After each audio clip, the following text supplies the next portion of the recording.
WOCA. WOCA.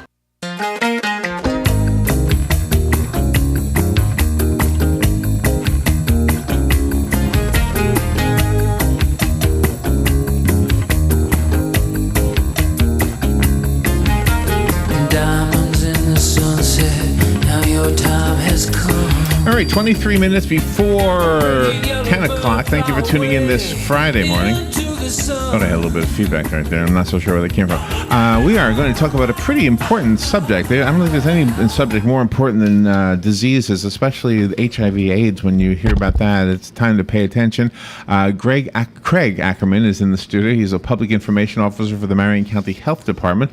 Barbara, is it Rahim? Barbara? Rahim. Barbara Rahim is here. She's a supervisor of the HIV/AIDS program at the Marion County Health Department. Let me make sure I got all the microphones turned on here.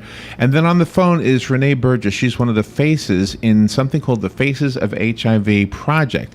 And this is something that's happening tonight, if I understand right. Anything I have wrong, they'll correct. This is a part of the First Friday Art Walk happening tonight. Starts at 6 p.m. and goes to 9 p.m. downtown. This is the thing. We participate in a few times downtown. Craig, Barbara, and Renee, good morning to all three of you. Good morning. Hi, good morning. Good morning. Can you hear Renee on your headset over there? No, not yet. Okay. You should be able to when she starts talking to me. Renee, just say something so they can determine if they can hear you or not. I'm here. Good morning. Hi, everyone. You have to adjust your volume control. No. How about now? All right, we'll figure it out. Well, let me ask you this, Craig. I'll start with you. What is happening tonight? What will we see? And is it a display? Will there be people there? Well, the city of Ocala was kind enough to allow the Faces of HIV exhibition to come to the First Friday Art Walk. What is coming is a big tractor trailer rig. Okay. And inside it are portraits of people who agreed to tell their story about their dealing with HIV. Okay. There are large portraits. There are journals that they filled out by hand. And if you bring your smartphone, there's a QR code you can take a picture of that will link to a video of each person's story. And there's the story, let's see, I could think of all kinds of things the stories might reveal. It might reveal how their lifestyle has changed, maybe prejudice that they're going through as far as people handling them differently or viewing them differently. Am I kind of on the right track there? You sure are. Dealing with the stigma of HIV that's is the word always I a need. struggle. Yeah. And we've seen a lot of progress in the last 10 or so years of the HIV outbreak. But there's still more work to be done and still more education to be delivered. Have we become complacent with HIV, or are we still, as a society, are we still doing whatever we can to fight it? It's interesting. I was talking to Tara, who will be coming with the exhibit tonight in Ocala, and she came from a college in North Florida and was talking to college students who really didn't know anything at all about HIV. Oh, wow. Which was a surprise. Folks our age, not to belie anybody's age in the room here, but folks our age dealt with the big scare years and years ago. And so it's very much, we're very much aware of it, whereas many of the young people are not. Barbara, is it a death sentence, HIV, AIDS? No, definitely not within the past 10 to 15 years. And that's because of lots of medications now out. Lots of clients, those who are HIV positive, are very much aware now that medication is a very vital part of your longevity when it comes to HIV and AIDS. And does the exhibit that you're bringing to Ocala tonight, does it help educate us so that we avoid the things that might expose us to AIDS or to HIV? I'll ask Craig on that one. Well, the exhibit is really focused on that word we spoke of earlier, the stigma. The stigma, reducing the stigma. The goal of reducing the stigma associated with the disease is helped by showing people who can become HIV infected. All walks of life, all socioeconomic, all races, all genders. It's not just focused on a small segment of the population. Well, and we had a taste of the hatred, I guess that's a good enough word, toward people who have AIDS early on in this disease. Rob and I have been doing the show a long time, as you know, and when we brought the subject up, we get our share of calls that were either uninformed, ignorant is probably not unfair to say, just people who were basically saying that the person who has AIDS deserved it. That's kind of the gist of the sentiment that was being expressed. And of course, we didn't agree with that. I'm just telling you that we were exposed to that hatred. Renee, good morning. Hi, good morning. Where are you? Where are you calling from? Where I'm at, location-wise? Yeah. I'm in Jacksonville, Florida. Oh, you're coming to Ocala tonight? Don't know.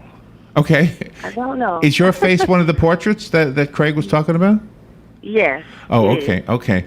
Now, tell me about the stigma from your experience. How long ago did you contract HIV? November 21st, 2007. You know the exact date. Is that unusual for somebody to know the exact date?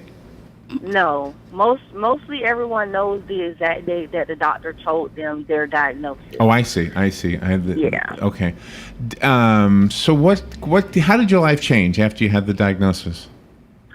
It changed a lot because from day one I've always been open about my status. So, before I even said anything to anyone, you always have that feeling that, if someone's looking at me, oh my gosh, they know or they found out. Not realizing that initial point, you haven't told anyone. So once I did start telling, like, my family and everything, I really didn't face it too much of the bad stigmas where, people said negative things about me. Because once they found out how I became infected is what kind of took all of that away. Oh, wow. Because I was in a marriage. I had gotten married, and my then husband knew that he was HIV positive since 2002, a year before I ever met him, and he never disclosed his status. Oh my goodness. Okay, so does that? I'm trying to think how that affects the stigma part of it. If people who are going to speak in a condescending way to somebody with HIV, they would speak less? Now I've met some people who have, they say, well, you should have went and got tested. You should have done this and that. Without even questioning me or asking me what happened, they put their own judgment on the situation without knowing any details. Oh, wow.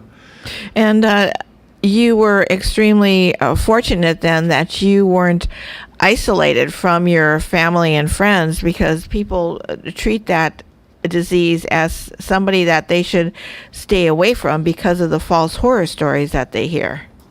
Right. And when I did finally when I disclosed to my mother, because she was the first person that I called and told it to, her first reaction, because of course my mother was in her late 50s, so she was, she lived around that time when it first came out, but she didn't have a lot of knowledge of it. So her thing was, okay, what do I need to do? Do you have to eat from, plastic utensils, paper plates, cups? Mm-hmm. And I'm like, no. And fortunately I had a video to show her all of the do's and don'ts and all of that. So she was able to sit down along with my father and they watched the video. And so that gave them a better understanding along with asking me questions. What is the difference, and I know this has been explained to me before, and I'll ask whoever wants to answer it, the difference between HIV and AIDS? HIV is you're either HIV positive or HIV negative, and that's when you're the first part of AIDS, if I can put it that way. However, AIDS is a progression of someone who's HIV positive. You cannot be diagnosed as having AIDS if you're not HIV positive. Okay. However, you can be HIV positive and not be diagnosed as having AIDS. Like I said prior, AIDS is a progression. Is AIDS fatal all the time? AIDS is not, and in fact, I'm glad you asked that. You can be diagnosed as having AIDS, and for example, one of the deciding factors is a CD4 count of less than 200.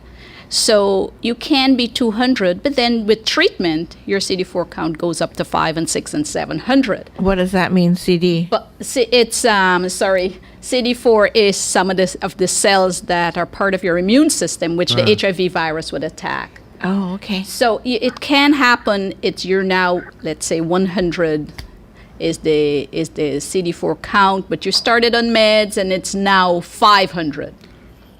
But as long as you've been diagnosed as having AIDS, because you were at one point less than 200, you always would have that diagnosis. You do not go from being HIV positive to AIDS and then back to HIV positive. Okay.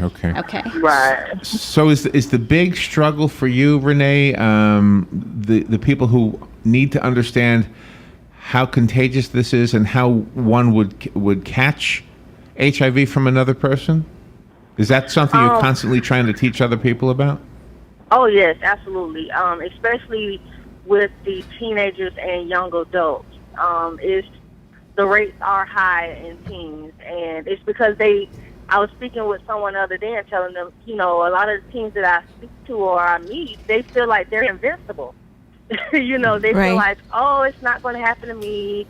Not realizing that, hey, if you are out there having unprotected sex and doing risky activity, that it's always a potential, and they don't realize that. They feel like, oh, I have, I guess they feel like they have the supernatural powers and it's just not going to affect me at all. Not realizing that even though they're not infected now, it's still affecting them. It's affecting everyone. Right.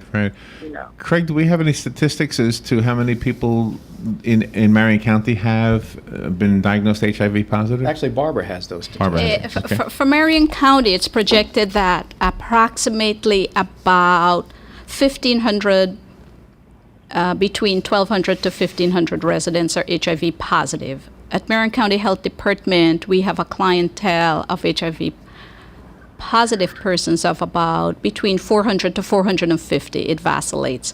But you have to remember, having that number does not necessarily mean everyone who would access service at Marion County Health Department is from Marion County. Due to coming back to stigma, there are lots of our clients who reside in other counties but would access services in Marion County, and of course the other way around too, because of the stigma. Some of our Marion County residents would access services in other counties just to keep their anonymous status under the covers. So what does it do to, and I guess this is for you, Renee, what does it do to your personal life, your relationships with people, intimate relationships is what I'm asking about? Well, I mean, when I was at a point where I was dating, I told my status up front. I went through that stage of, okay, do I tell up front or do I wait? And I tried both ways, and I found out that just telling up front was the best option for me, because that way the person didn't get that attachment, and then they felt like, oh, well, now you're telling me, and feeling like maybe I tried not to tell them on purpose. Right. So telling up front was the best option for me, which I'm not dating anymore because I just got married October 25th. Congratulations. And to someone who's HIV negative.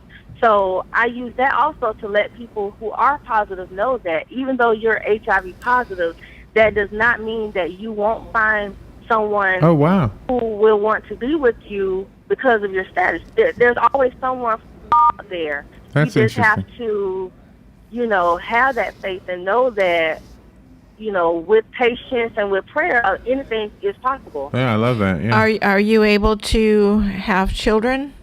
Yes. And will they be born with the virus, or will they not? They'll HIV negative. Actually, when I was in my first marriage to my husband who infected me, I found out because I was at a prenatal appointment for becoming pregnant. And I had twins in that incident, and my twins are both HIV negative. Oh, that's great. I was wondering, as I guess I'm ignorant about this too, but I was wondering if maybe the solution was to find somebody who is HIV positive so that the two of you could, you wouldn't give it to each other. You'd both have it. Is that a solution? Well, Do some people... actually, I mean, that can be an option, but even with being with someone else with HIV positive, you cannot have unprotected sex. You can create what's called a supervirus, and it can cause both individuals' medicines to not work for them. Oh, wow. Yes, it can cause your medicines not to work. So you still can't have unprotected sex even if you're with someone who's also HIV positive. Wow, I never heard that before. Craig, it looked like the first time you heard that before. That's the first time I've heard that. Wow. I'm very familiar with that because with two people who are HIV positive, one would have started meds today and meeting someone who started their meds 5 years prior. As you go along, the virus tends to develop a mutation to the meds, and you have to go to use another line of medication.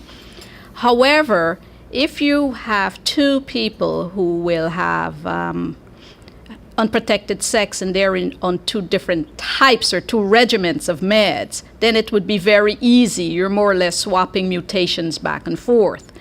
And at some point, you find the meds both of them are using wouldn't work. Wow. In spite of it, all us having meds, there's still just so many meds available, and you do not want to exhaust your resources too early in the game. Wow. You're listening to Barbara Rahim speaking right there. Renee Burgess is on the phone, and Craig Ackerman is in the studio as well. They're talking about, among other things, an exhibit that is coming to Ocala today at the First Friday Art Walk. It's a bus, a semi. Yes. A semi, and you can walk through there and see some portraits, and one of those portraits is of Renee, and it tells the story. I want to find out more about that in just a second. First, we've got a phone call. You guys are okay with taking phone calls? All right, good. Yes. Good morning. You're on the air.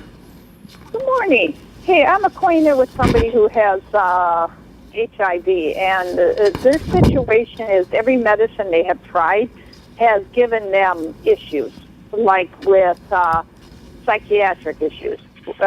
It changes their whole lifestyle. They have bad dreams. They have paranoia and things like that. And they're almost like in a total different state. They become a whole different person. So this person doesn't want to take the medicines because of all the side effects. And, they tried they tried the 3-pill therapy, and they tried a tripla and things like that. Is that kind of common with HIV? People suffering from HIV, and when that it only affects 5% of the people I read, is there other options?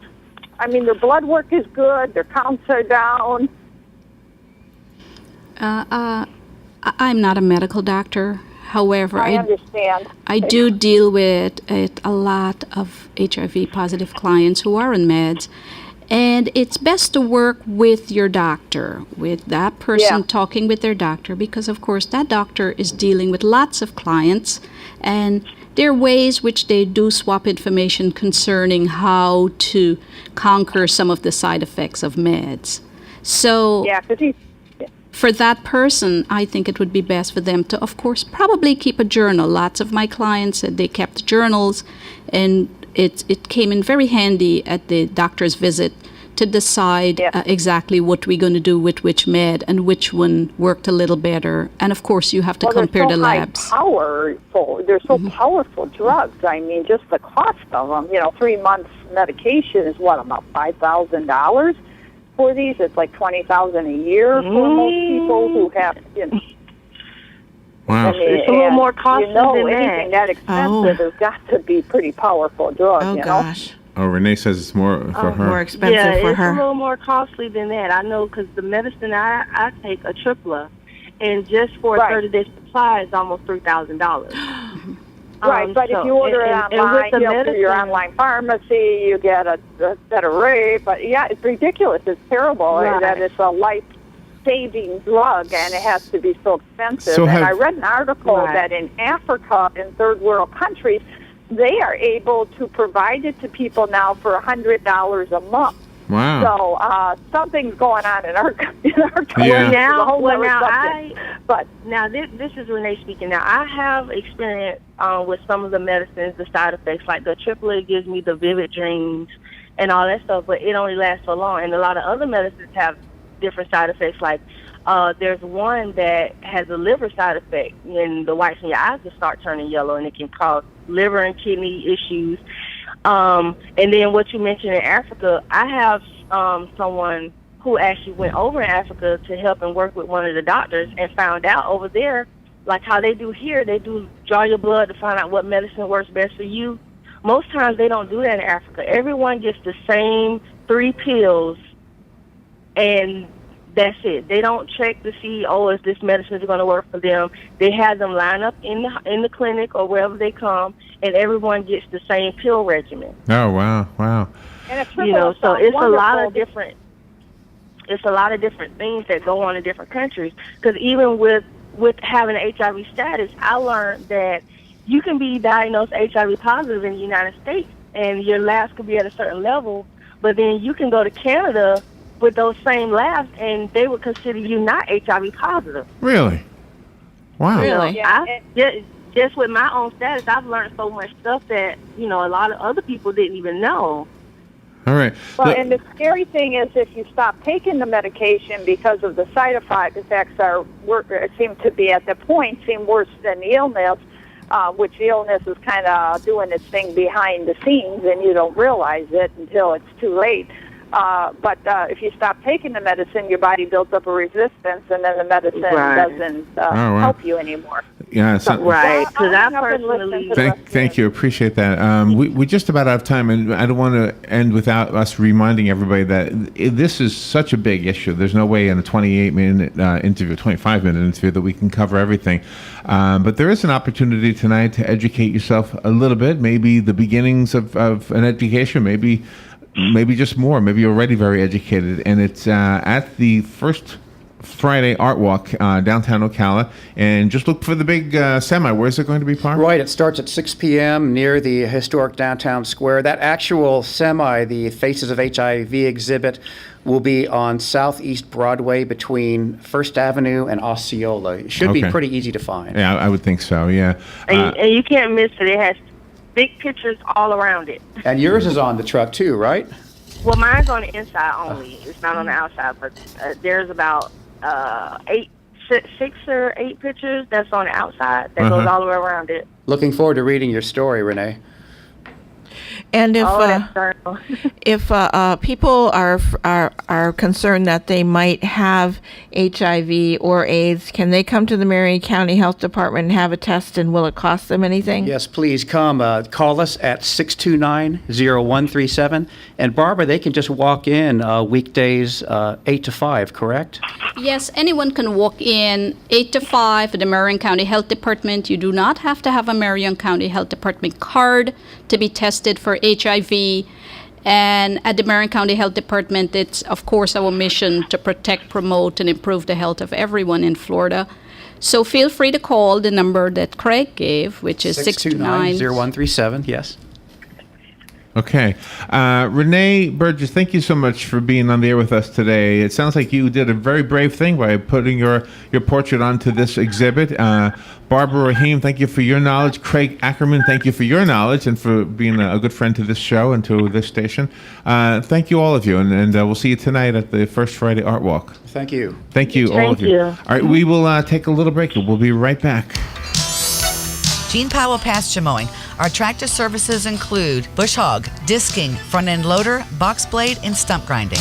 We also have zero-turn mowers for the smaller paddocks, aisleways, fence rows, and lawn care. Fence row spraying is also available for weed control. We are licensed and insured. Gene Powell Pasture Mowing, 352-629-2440, or online at powellgene, Gene, @yahoo.com. Gene Powell Pasture Mowing.